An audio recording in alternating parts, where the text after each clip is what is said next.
चलिए आगे चलते हैं, देखते हैं पर्सनैलिटी एनालिसिस और types of personality. Types of personality भी अच्छा है, पर्सनैलिटी एनालिसिस देख लीजिएगा इसे, है ना। पर्सनैलिटी एनालिसिस क्या है, ये 2 मार्क्स के लिए इंपॉर्टेंट है।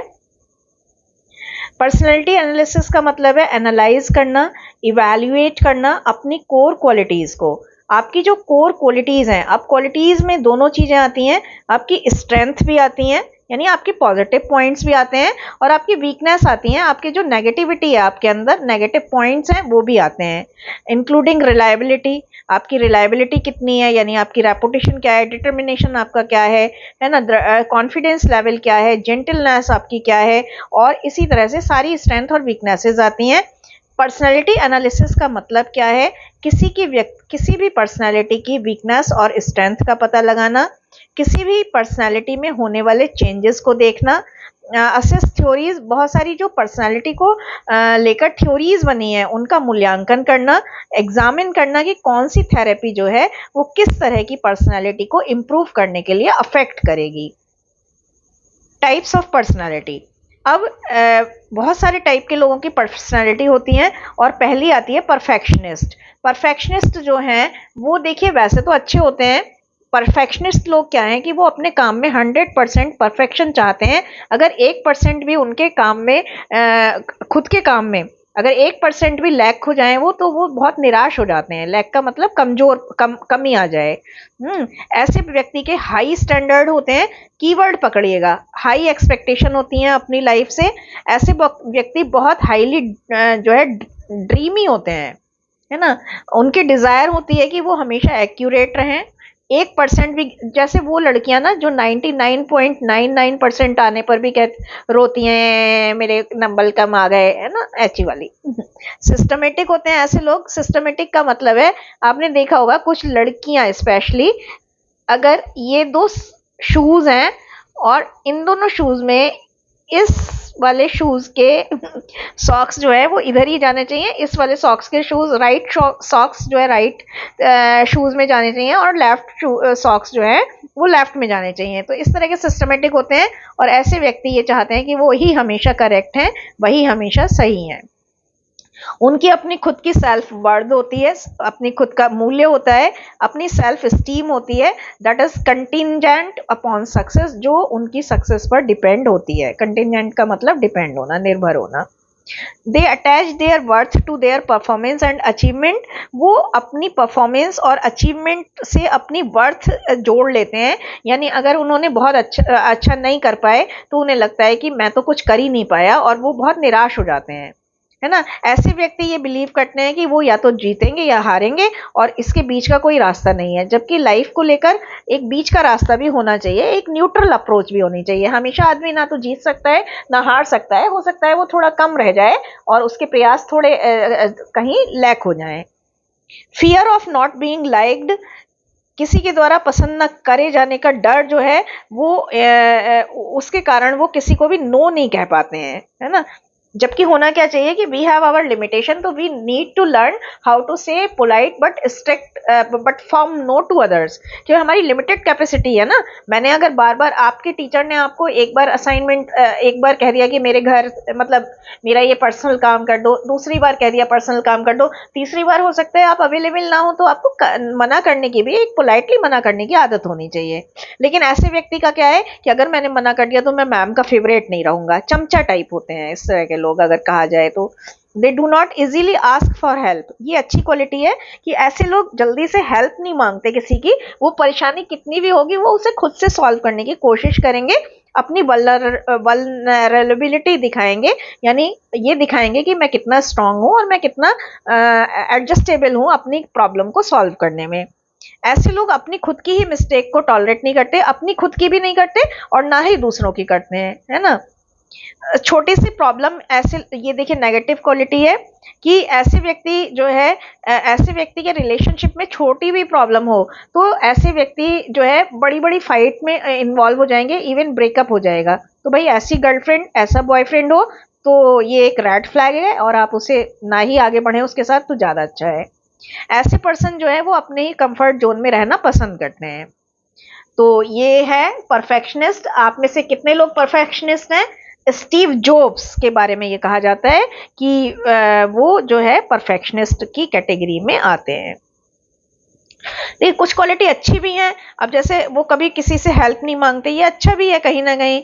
उनकी अपनी वर्थ होती है, अपनी स्टीम होती है, एक्यूरेट रहना चाहते हैं, सिस्टमेटिक रहना कोई गलत बात तो नहीं है, लेकिन ये करेक्ट होना हमेशा ये थोड़ा सा प्रॉब्लमेटिक हो सकता है ना। अपने से हाई स्टैंडर्ड लगाना भी अच्छी बात है, हाई एक्सपेक्टेशन लगाओगे तभी तो थोड़ी बहुत, तभी तो पूरी कर पाओगे, है ना। लेकिन कुछ चीजें हैं ना जो मिस्टेक को टॉलरेट ना करना, तो ये थोड़ा सा गलत हो जाता है। हेल्पर्स, हेल्पर्स सबसे अच्छी पर्सनालिटी टाइप है। हेल्पर लोग जो है वो पीपल ओरिएंटेड होते हैं, और ऐसे लोग हमेशा जो है दूसरों की हेल्प करने में सेटिस्फेक्शन मिलता है। वो हमेशा सेल्फलेस होते हैं, स्वार्थी नहीं होते, निस्वार्थी होते हैं। ऐसे लोगों को दूसरे की हेल्प करने में मजा आता है, सेटिस्फेक्शन मिलता है, संतोष मिलता है, और वो कोई ना कोई रास्ता निकाल लेते हैं। They find A way out, वो कोई ना कोई रास्ता निकाल लेते हैं दूसरों की हेल्प करने का। ऐसे लोग ह्यूमैनिस्टिक होते हैं, मानवीय होते हैं। उनके लिए देश मतलब धर्म, जाति, संप्रदाय ये कोई वैल्यू नहीं करता। वो सबकी हेल्प करने के लिए तैयार रहते हैं। वो दूसरों को ज़्यादा वैल्यू करते हैं, और दूसरों को नर्चर करने का, डेवलप करने का, पोषित करने का एक नया वे तराशते रहते हैं। अगर हम बात करें हेल्पर्स की, तो प्रिंसेस डायना की पर्सनालिटी ऐसे लोगों में आती है, प्रिंसेस डायना। और जो है मदर टेरेसा, रतन टाटा। रतन टाटा का सबसे पहले एग्जाम्पल मैं लेना चाहूंगी। रतन टाटा ऐसे ही व्यक्ति थे, और प्रिंसेस डायना, मदर टेरेसा ऐसे ही व्यक्तित्व में आती थी। अचीवर्स, अचीवर एक पर्सनैलिटी टाइप है जो अपने अकम्पलिशमेंट, अपने अचीवमेंट, अपने सक्सेस पर फोकस्ड रहता है। ऐसे व्यक्ति कॉम्पिटिटिव होते हैं, ये अच्छा टाइप है। ऐसे व्यक्ति कॉम्पिटिटिव होते हैं, और हमेशा एक बहुत सारे स्ट्रेस को टॉलरेट करने के लिए तैयार रहते हैं। उनके लिए स्ट्रेस जो है वो चैलेंजिंग फैक्टर होता है, ना कि डिमोटिवेटिंग फैक्टर होता है। उन्हें चैलेंज करने के लिए प्रोत्साहित करता है। ऐसे व्यक्ति पेन स्टेकिंग होते हैं। पेन स्टेकिंग का मतलब हार्ड वर्किंग होते हैं, इंडस्ट्रियस होते हैं, अनक्शियस होते हैं, जिज्ञासु होते हैं, सिस्टमेटिक होते हैं, और कॉन्शियस पीपल होते हैं। अपनी आत्मा की आवाज़ को सुनने वाले लोग होते हैं। वो हमेशा चैलेंजेस को सीक आउट, सर्च करते हैं।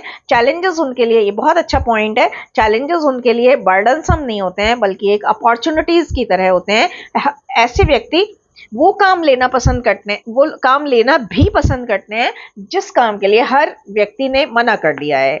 ऐसे व्यक्ति गोल ओरिएंटेड होते हैं, एम्बिशियस होते हैं।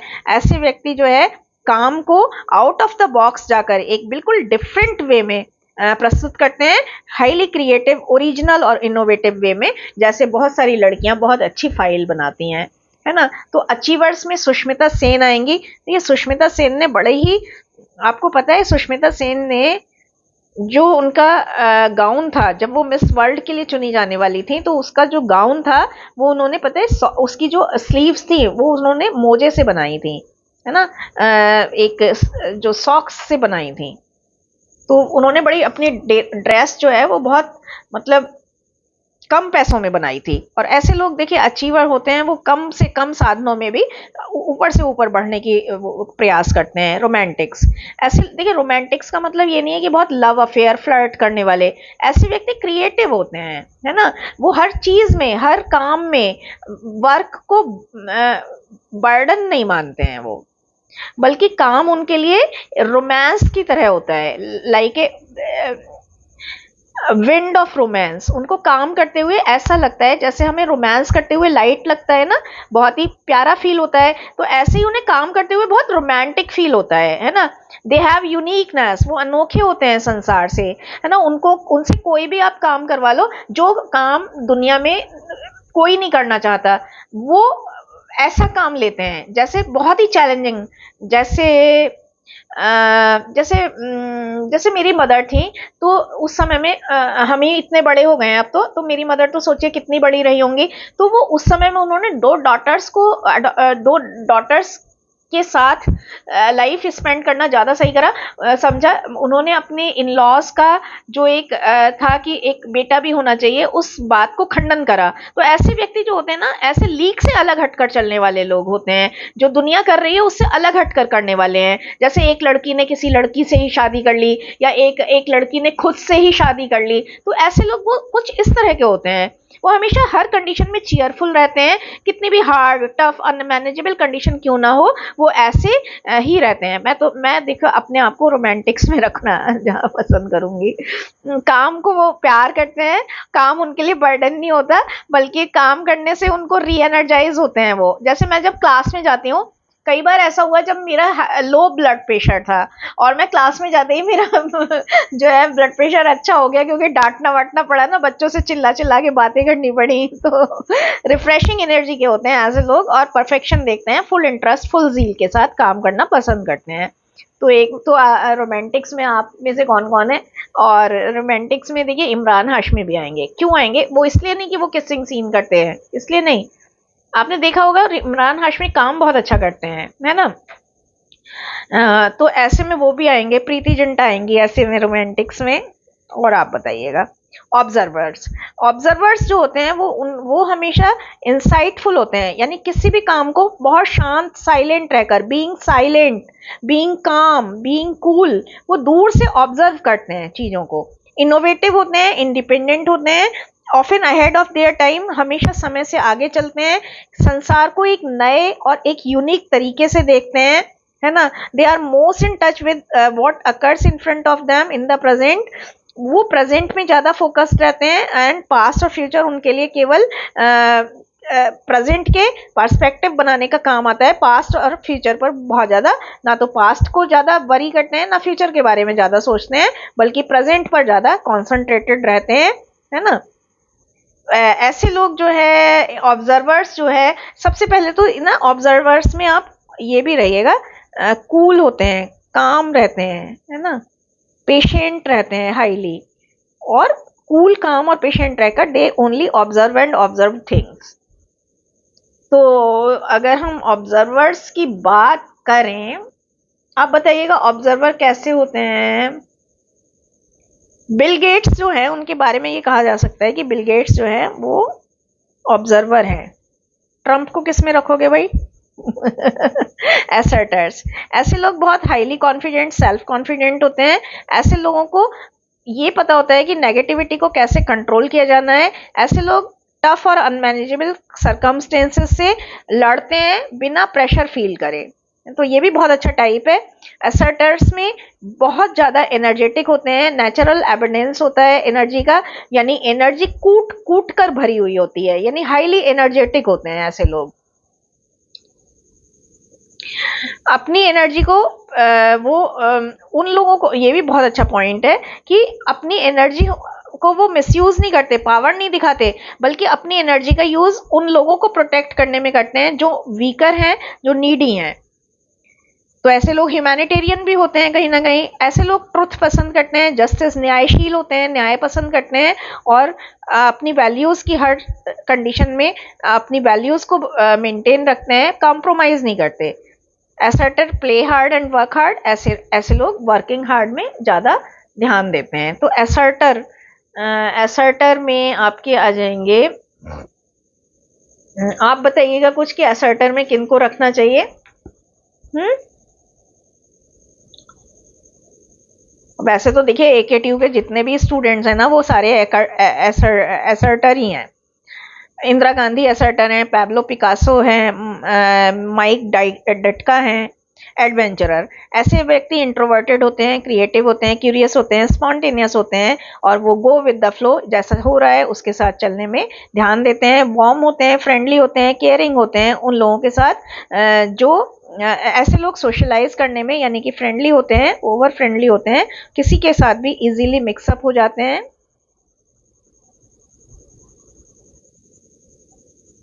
पीस मेकर्स, ऐसे लोग जेंटल और काइंड होते हैं, हार्मनी, आपके आसपास हार्मनी बनाते हैं, यूनिटी बनाते हैं। ऐसे लोग कॉन्फ्लिक्ट, स्ट्राइफ, डिस्प्यूट को अवॉइड करते हैं, वो हर किसी के साथ तालमेल बनाने की कोशिश करते हैं। कूल होते हैं, पेशेंट होते हैं, कॉन्फ्लिक्टिंग सर्कमस्टेंसेस को निपटाने के लिए। पीस मेकर्स जो है aim to be the glue, वो ऐसा ग्लू बनना चाहते हैं जो पूरे ग्रुप को बांध कर रखता है। ठीक है। ऐसे लोग जो है वो दूसरों के एफर्ट्स को अप्रिशिएट भी करते हैं, दूसरे के एफर्ट को एक्नॉलेज करते हैं, यानी कि उनको मानते हैं। अब देखिए कॉन्सेप्ट ऑफ पर्सनालिटी आता है, अब्राहम मास्लो की पर्सनालिटी। अब अब्राहम मास्लो का पर्सनालिटी को लेकर जो सिद्धांत है, तो देखिए अब्राहम मास्लो ने जो कॉन्सेप्ट ऑफ पर्सनालिटी है वो 1943 में अपने पेपर थ्योरी ऑफ मोटिवेशन में इंट्रोड्यूस कराया था, और ये हायरार्की ऑफ नीड्स पर बेस्ड है। जो इसमें जो है नीड्स जो है वो पिरामिड के उसमें दिखाई गई हैं, और जो हमारी मोस्ट फंडामेंटल नीड है उसको उन्होंने सबसे बॉटम में रखा है, और उसके बाद उन्होंने हाईएस्ट को टॉप पर रखा है। देखिए इसमें यहाँ से देखना है, ये पिरामिड है ना, ये आपका पिरामिड है। इसमें उन्होंने फिजियोलॉजिकल नीड्स को रखा है, जो हमारी फिजियोलॉजिकल जो हमारी प्राइमरी नीड है, इनके बिना हमारी लाइफ सरवाइव नहीं हो सकती। Breathing, food, water, sex, sleep, है ना, एक्सक्रिएशन। इसके बाद जब ये नीड पूरी हो जाती है आदमी की, तो वो आगे बढ़ता है और उसे सेफ्टी वाली नीड की ज़रूरत होती है, जिसमें वो अपनी बॉडी की सेफ्टी चाहता है, एम्प्लॉयमेंट की सेफ्टी चाहता है, और मॉरलिटी की सेफ्टी चाहता है, अपनी फैमिली, अपनी हेल्थ और प्रॉपर्टी की सेफ्टी चाहता है।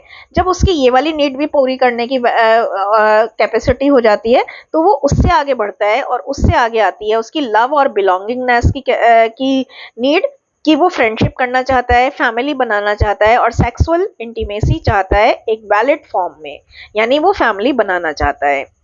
इसके बाद जब ये तीनों नीड पूरी हो जाती हैं और उसको लगता है कि अब मैं और केपेबल हूँ, तो वो आगे स्टीम को लेकर बढ़ता है। यानी जब उसकी ये नीड पूरी हो जाती हैं, तो वो चाहता है आगे कि मेरी सेल्फ स्टीम हो, मेरी प्रेस्टिज हो सोसाइटी में, मेरा एक नाम हो, नेम हो, फेम हो, है ना, एक डिग्निटी हो, मेरी कॉन्फिडेंस, उसको अचीवमेंट चाहिए होते हैं, अवार्ड्स चाहिए होते हैं, रिकॉग्निशंस चाहिए होते हैं, एक पहचान चाहिए होती है ना, टाइटल चाहिए होते हैं कि mister Shivani, mister Manish, miss Shivani, respect चाहिए होती है उसे दूसरों से, और है ना। और जब ये वाली चीज़ें भी पूरी हो जाती हैं, आदमी और ऊपर बढ़ता है, तो उसे सेल्फ एक्चुअलाइजेशन की नीड होती है। ये बहुत ही रेयर कंडीशन है जहाँ पर बहुत ही कम लोग पहुँच पाते हैं। इसमें आदमी अपनी मॉरलिटी पर स्टक होता है, क्रिएटिविटी, स्पॉन्टेनिटी पर होता है। इसमें उसको क्या है कि उसको अपने आप को एक्चुअलाइजेशन करना होता है, अपना रियलाइजेशन करना होता है कि where I am and where I want to be, मैं कहाँ पर हूँ, वेयर आई एम, अभी प्रेजेंट में मैं कहाँ पर हूँ, और मेरा अल्टीमेट एम क्या है, where I would like, where I want to be, मैं क्या इस दुनिया में जाने से पहले मैं क्या बनना चाहता हूँ, है ना। अब्राहम मास्लो की जो ओरिजिनल, तो ये तो मैंने सारा आपको पढ़ा ही दिया, इसमें ये सारा आप देख लीजिएगा। अब जो है कि स्टेज 5 तो हो गई।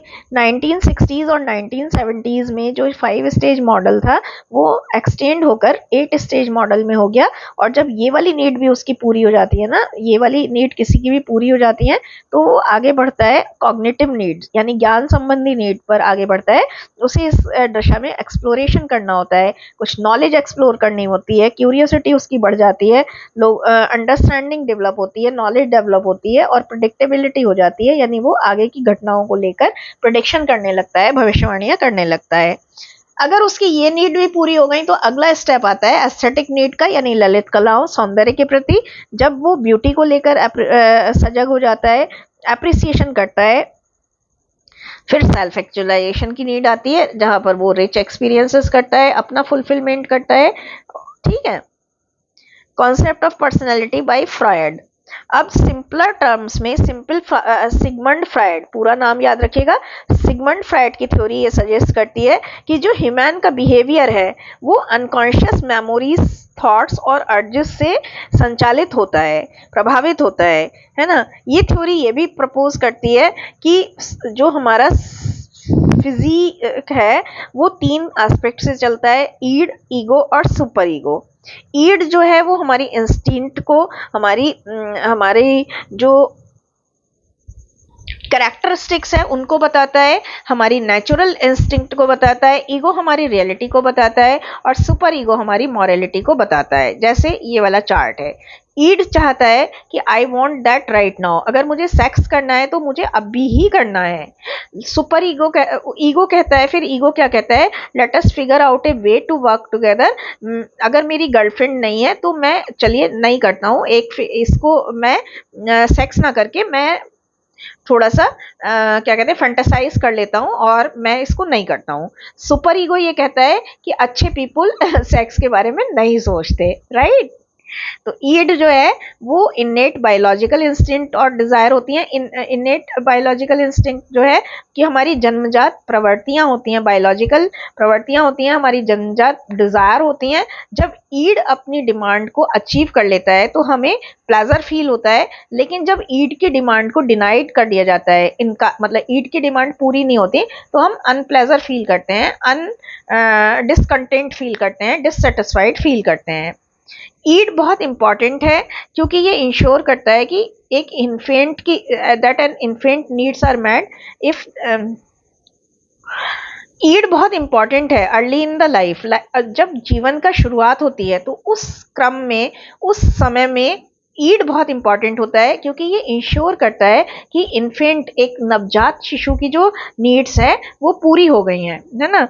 क्योंकि जब जब एक छोटा बच्चा होता है तो जब वो उसको भूख लगती है तो वो रोता है ना। जब उसको जब वो हंगर फील करता है या अनकंफर्टेबल फील करता है तो वो क्राई करता है, और जब उसके ईट की डिमांड पूरी हो जाती है तो वो सेटिस्फाई फील करके स्माइल फील करता है। तो ईड जो है वो जीवन के शुरुआती क्रम में बहुत ज़्यादा इम्पॉर्टेंट होता है। और जब बेसिकली यंग इन्फेंट जो हैं, जो छोटे बच्चे हैं, वो ईड से पूरी तरह से रूल करते हैं क्योंकि उनके पास कोई रीज़न नहीं होता। उन्हें भूख लग रही है तो भूख लग रही है, उनको सूसू आ रही है तो सूसू आ रही है ना। उनकी डिमांड नीड पूरी हो जाती है तो खुश हो जाते हैं। Id is not affected by reality, logic और एवरीडे वर्ड। ईड का कोई भी मतलब नहीं है रियलिटी से। दुनिया जहान में क्या हो रहा है, क्या होना चाहिए, उससे कोई मतलब नहीं है। लॉजिक रीजन से कोई मतलब नहीं है कि ये करोगे तो बुरा होगा, ये करोगे तो अच्छा होगा, ये कुछ नहीं सोचता है ईड। ईड को जो चाहिए वो अभी चाहिए, है ना। उसका एवरीडे के वर्ल्ड से कोई मतलब नहीं है। Superego internalize societal rules and morals. Superego जो है वो हमें कहीं ना कहीं सजग करता है सोसाइटी के रूल्स और मॉरल्स को लेकर, एथिक्स को लेकर, है ना। एथिक्स को लेकर सुपर ईगो हमें ये बताने की कोशिश करता है कि हम परफेक्ट हैं और हमारा व्यवहार सिविलाइज होना चाहिए। तभी तो हम सेक्स के लिए डिनाई कर देते हैं ना, क्योंकि हमें पता है कि शादी से पहले सेक्स गलत चीज है। It suppresses all the Yeats unexpectable urges and struggles. इतना सब कुछ करने की जरूरत नहीं है, बस इतना ही कर लीजिएगा। सुपर ईगो जो है वो हमें सिविलाइज रहना सिखाता है, हमारे व्यवहार को कंट्रोल करना सिखाता है। Super ego is present in the conscious, pre conscious and unconscious. Super ego जो है हमारे कॉन्शियस माइंड में, प्री कॉन्शियस माइंड में भी होता है, अनकॉन्शियस माइंड में भी होता है। यानी जब हम अनकॉन्शियसली भी होते हैं तो भी सुपर ईगो कहीं ना कहीं हमारे माइंड में खेल रहा होता है। द ईगो, ईगो जो है वो ईड की डिमांड, सुपर ईगो की डिमांड में, रियलिटी में के बीच का चीज है ना।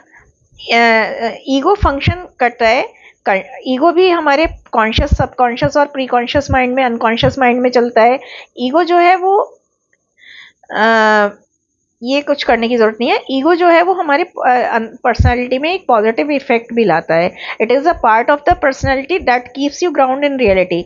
ईगो वो पार्ट है हमारी पर्सनालिटी का जो हमें जड़ें जमीन से जमाए रखने में, रियलिटी के साथ तालमेल करने में हमारी मदद करता है, रियलिटी के साथ बैलेंस करने में हमारी मदद करता है, और प्रिवेंट द ईड, ईड को आने से रोकता है, यानी कि मुझे अभी चाहिए तो अभी चाहिए वो वाली बात को रोकता है। और सुपर ईगो को भी हमारे से सुपर ईगो आने से भी रोकता है। तो ईगो जो है वो अच्छी चीज है।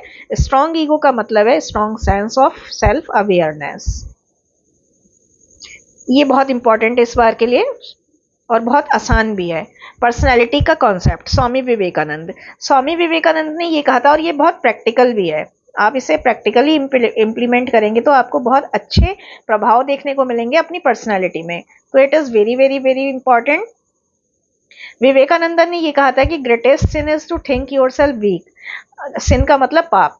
अपने आप को कमजोर समझना इस दुनिया का वो परिपाप है, इस दुनिया का सबसे बड़ा पाप है। वो ये कहते हैं कि सारी पावर तुम्हारे अंदर है, दुनिया की सारी पावर, जैसे कहा जाता है ना कि ईश्वर हर व्यक्ति के मन में है, ऐसे ही वो कहते हैं कि दुनिया की हर शक्ति तुम्हारे अंदर है। यानी दुनिया का कोई भी कठिन काम कठिन नहीं है।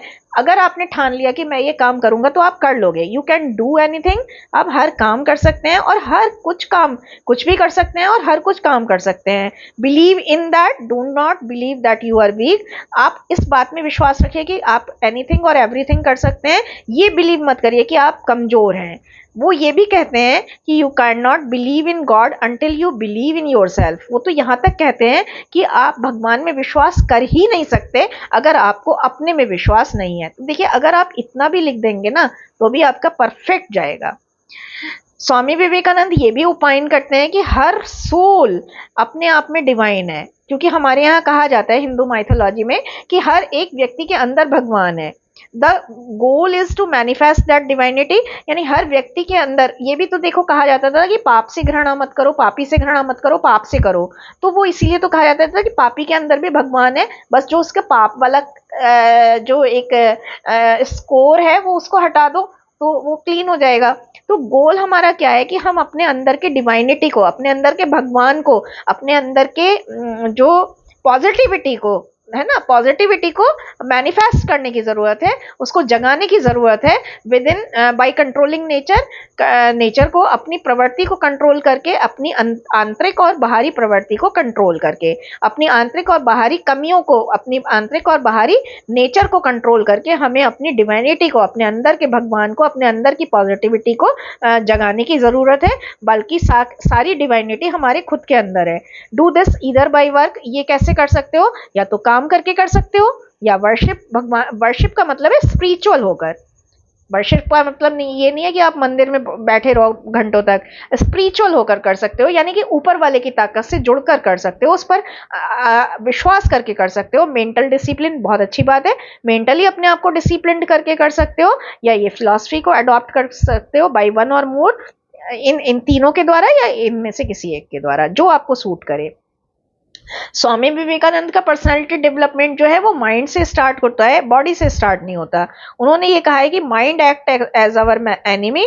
माइंड ही हमारा दुश्मन है, जबकि अगर हमारा माइंड ट्रेंड है तो वो हमारे फ्रेंड की तरह काम करेगा, है ना। स्वामी विवेकानंद ने 3 गोल्डन रूल दिए थे कि हु इज हेल्पिंग यू। जो व्यक्ति आपकी हेल्प कर रहा है उसे कभी भी भूलो मत।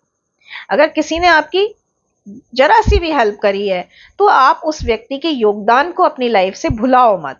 जो आपको प्रेम कर रहा है उससे हेट मत करो। जो लड़की आपको प्यार कर रही है उससे कभी हेट मत करो, उसके साथ कभी डिसीव मत करो, है ना। जो लड़का आपको प्यार कर रहा है उसके साथ डबल गेम मत खेलो, है ना। Who is believing you. जो आप पर विश्वास कर रहा है उसके साथ कभी धोखाधड़ी मत करो, है ना। तो ये बहुत अच्छे हैं, ये याद रखिएगा। उन्होंने 5 डायमेंशन भी दिए। फिजिकल सेल्फ का मतलब है कि healthy mind in a healthy body. एक हेल्दी माइंड जो है वो हेल्दी बॉडी में रहता है, ये फिजिकल सेल्फ का ये है। तो हेल्दी माइंड तभी रहेगा जब आपकी बॉडी हेल्दी होगी। बॉडी को हेल्दी करने के लिए आप प्रॉपर एक्सरसाइज कर सकते हैं, जिम ज्वाइन कर सकते हैं। आपको पता है दोस्तों, मैंने जिम ज्वाइन करा है, बहुत अच्छा लगता है वहाँ पर। तो आप प्रॉपर एक्सरसाइज, योगा कर सकते हैं, है ना, ध्यान प्रैक्टिस कर सकते हैं, जिम ज्वाइन कर सकते हैं, है ना, इनहेल एक्सहेल कर सकते हैं, अनुलोम विलोम। तो इससे, प्रॉपर एक्सरसाइज से आपकी फिजिकल स्ट्रेंथ ही नहीं बढ़ेगी बल्कि मॉरल स्ट्रेंथ भी बढ़ेगी, आपकी जो है नैतिक स्ट्रेंथ भी बढ़ेगी। उन्होंने इवन ये भी कहा था कि it would be better to play football than to read the Quran और द बाइबल और द गीता। उन्होंने ये भी कहा था कि धार्मिक किताबें पढ़ने से अच्छा है कि फुटबॉल खेलो, है ना। तो ये एक विवादास्पद स्टेटमेंट है, उसको थोड़ा नेगेटिवली मत लीजिएगा प्लीज। एनर्जी सेल्फ, उनका कहने का मतलब ये था कि मतलब अगर आप मतलब अपने आप धार्मिक किताबें तो बहुत पढ़ रहे हैं लेकिन मन से वीक हैं तो क्या फायदा है। आप मन से स्ट्रांग होइए, उसके लिए आपको अगर इतना टाइम नहीं मिल रहा है कि आपकी धार्मिक किताबें पढ़ना रह जा रहा है तो आप खेलना ज़्यादा प्रेफर करिए, क्योंकि खेलने से माइंड जो है वो माइंड, बॉडी और सोल तीनों ही स्ट्रेंथन होती हैं, तीनों ही स्ट्रांग होती हैं। एनर्जी सेल्फ, उन्होंने ये कहा कि वेल रेगुलेटेड ब्रीदिंग जो है वो, अगर आप सही से सांस लेते हैं तो देखिए आपकी पर्सनैलिटी ग्रो करती है और सही से सांस लेने से जो है आपके मन में शांति आती है। सोलेस का मतलब है पीस आती है, शांति आती है आपके माइंड में, और इससे एनर्जी लेवल आपका बूस्टअप होता है। जो इंटॉलरेंस की फीलिंग है, आप जो असहनशीलता, जो हमारा इम्पेशेंस है ना, इसकी फीलिंग, जो हमारा एंगर इश्यूज हैं, एंजाइटी इश्यूज हैं, जो हम जल्दी से स्ट्रेस में आ जाते हैं, अंडर हैवी स्ट्रेस आ जाते हैं, वो जो इश्यूज हैं वो इससे कंट्रोल होते हैं। ये बहुत इंपॉर्टेंट लाइन है। फिर इसके बाद आता है इंटेलेक्चुअल सेल्फ। स्वामी विवेकानंद ने ये कहा था कि अपने माइंड को हेल्दी और हैवी थॉट से भर लीजिए, हेल्दी हाईएस्ट आइडियल से भर लीजिए, उनको डे नाइट उनका पोषण करिए, है ना। और फिर देखिए वो कितने अच्छे से काम करते हैं। यानी अपने माइंड में डल थॉट, नेगेटिव थॉट ना रख के अपने माइंड को हमेशा हैवी, मतलब हाई थॉट से और हेल्दी थॉट से भरे रहिए। हाई आइडियाज होने चाहिए। और फिर जब आपके माइंड में, देखिए जगह एक ही है, अगर आपके माइंड में पॉजिटिव आइडियाज होंगे, हाई आइडियाज होंगे, हेल्दी आइडियाज होंगे, तो नेगेटिविटी आएगी ही नहीं, नेगेटिव आइडियाज आएंगे ही नहीं। मनुष्य को एक गिफ्ट मिला है, विट का और इंटेलेक्ट का, बुद्धि का और बौद्धिक क्षमता का। ये गिफ्ट स्वामी विवेकानंद के अनुसार इस गिफ्ट का, विट और इंटेलेक्ट का, बहुत अच्छे से डेवलपमेंट करा जाना चाहिए, कल्टीवेट, इसकी जो खेती है, इसकी जो नर्चरिंग है, पोषण है, पालन पोषण जो है वो बहुत अच्छे से करना चाहिए। It can be nurtured and stimulated. अब ये जो विट और इंटेलेक्ट है, ये कैसे नर्चर होगा? इसका नर्चर अच्छी लिटरेचर पढ़ने से होगा, अच्छी बायोग्राफीज पढ़ने से होगा, साइंस और फिक्शन पढ़ने से होगा, अच्छे लोगों के साथ बातचीत करने से होगा। मेंटल सेल्फ, ये ऑब्वियस है कि स्ट्रॉन्ग मेंटल सेल्फ जो है वो पर्सनालिटी को डेवलप करने में बहुत महत्वपूर्ण भूमिका निभाता है। माइंड जो है बाय नेचर फ्लाइटी होता है, रेस्टलेस होता है, चंचल होता है, लेकिन ये इधर उधर वंडर करता रहता है। वंडर का मतलब घूमता रहता है, और हमें हमारे टारगेट से, हमारे ऑब्जेक्टिव से डेविएट करता है, डाइवर्ट करता है, फिसलाता है, स्लिप करता है। तो रेगुलेशन ऑफ माइंड जो है वो बहुत ज़रूरी है। माइंड को रेगुलेट करिए, माइंड को बैलेंस करिए, माइंड को डिसिप्लिन्ड करिए, है ना। माइंड को डेवलप करने के लिए हमें कंसंट्रेशन की प्रैक्टिस करनी होगी, और हमें काम रहने का, पेशेंट रहने का कोशिश करनी होगी, चाहे हमारी सरकमस्टेंसेस कैसी भी क्यों ना हो। ब्लिसफुल सेल्फ को आनंदमयी कोश भी कहा गया है, ये अलग से आ सकता है। और ये जो है मैनकाइंड का अल्टीमेट लास्ट गोल है, आखिरी गोल है, अल्टीमेट गोल है। अगर आपको एक पूरा पर्सनालिटी ऑफ मैन बनना है, ए मैन ऑफ पर्सनालिटी बनना है, तो आपको इस अवस्था तक पहुंचने की ज़रूरत है जहां पर केवल ब्लिस और आनंद प्रिवेल करता है। चाहे कितने भी हार्डशिप के मोमेंट हो, आपकी हैप्पीनेस के मोमेंट हो, यानी कि आप हैप्पीनेस आने पर ना तो उछलेंगे, ओवर एक्साइटेड होंगे, ओवर जॉयड होंगे, और अगर आपके पास कोई परेशानी आती है तो आप ओवर सैड भी नहीं होंगे, ओवर जो है ओवर एनेक्शियस नहीं होंगे, एंजाइटी में नहीं आएंगे। तो कैसी भी स्थिति हो, आप सम रहने की, इवन रहने की कोशिश करेंगे, यानी आप हर सर्कमस्टेंसेस में एक से रहेंगे। और ये ऐसी स्थिति तक जो व्यक्ति पहुंच गया, वो एक परफेक्ट पर्सनालिटी वाला व्यक्ति बन जाता है। आगे आता है, तो ये बहुत ही, मुझे तो मतलब बहुत ही अच्छी लगी ये वाली थ्योरी। और मैं कहती हूँ कि अगर आपको भी एक मैन ऑफ पर्सनालिटी बनना है, क्योंकि देखिए आजकल कंपटीशन बहुत बड़ा है मार्केट में, बातें हो रही हैं थोड़ी सी, लेकिन आपके लिए इम्पॉर्टेंट है ये, थोड़ा सा हम साथ साथ थोड़ा सा डिस्कशन भी कर लेते हैं कि आजकल के जॉब मार्केट में बहुत ज़्यादा कॉम्पिटिशन है। तो अगर आप इस तरह की पर्सनैलिटी डेवलप करके आगे बढ़ते हैं, तो आपको कोई भी कॉम्पीट नहीं कर पाएगा आपसे।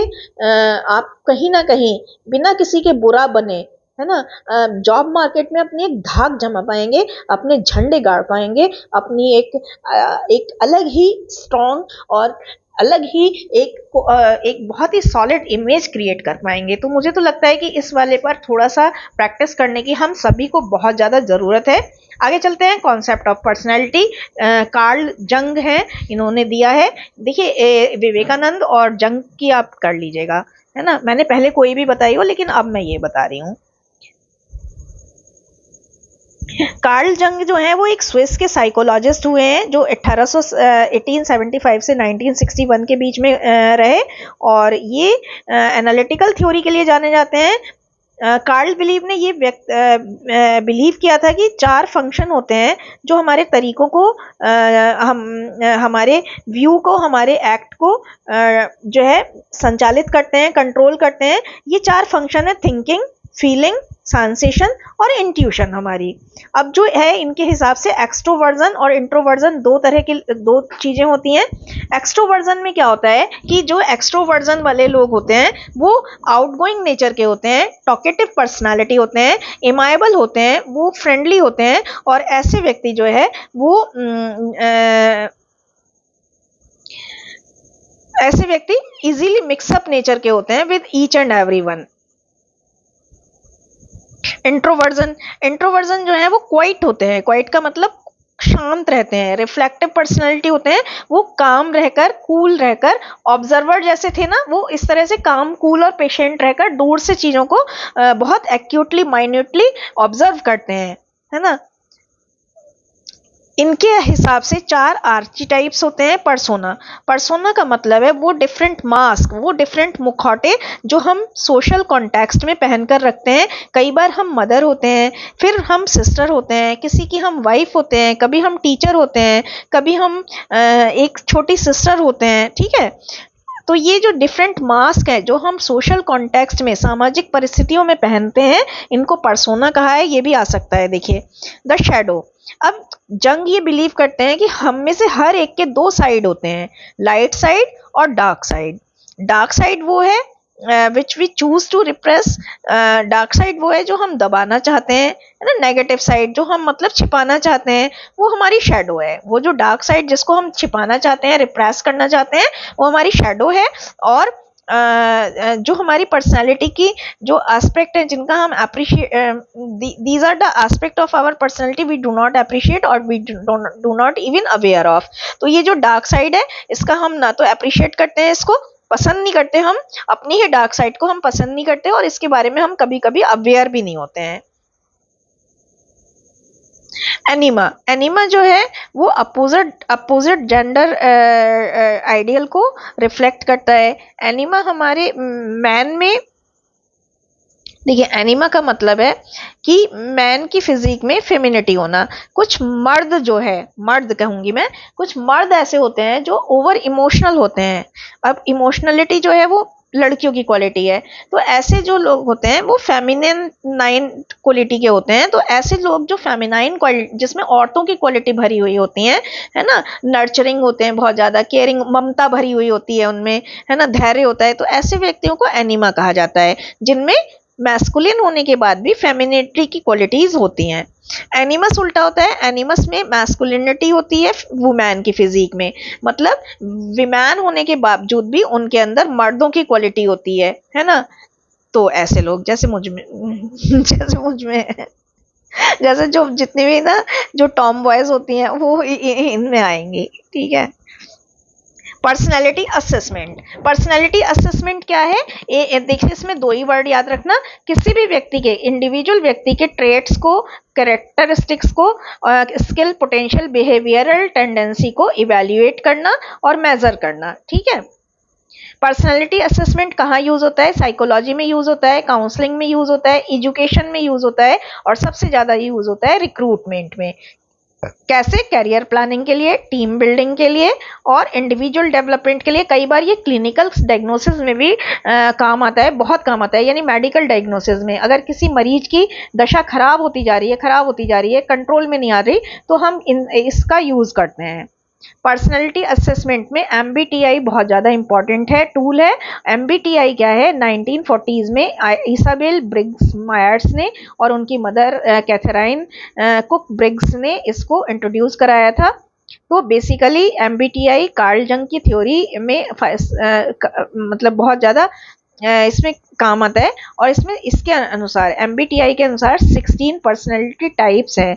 Introversion, extroversion, intuition. देखिए, इंट्रोवर्जन और एक्सट्रोवर्जन जो है वो आई के द्वारा रिप्रेजेंट होता है, सेंसिंग और इंट्यूशन आईडी के द्वारा,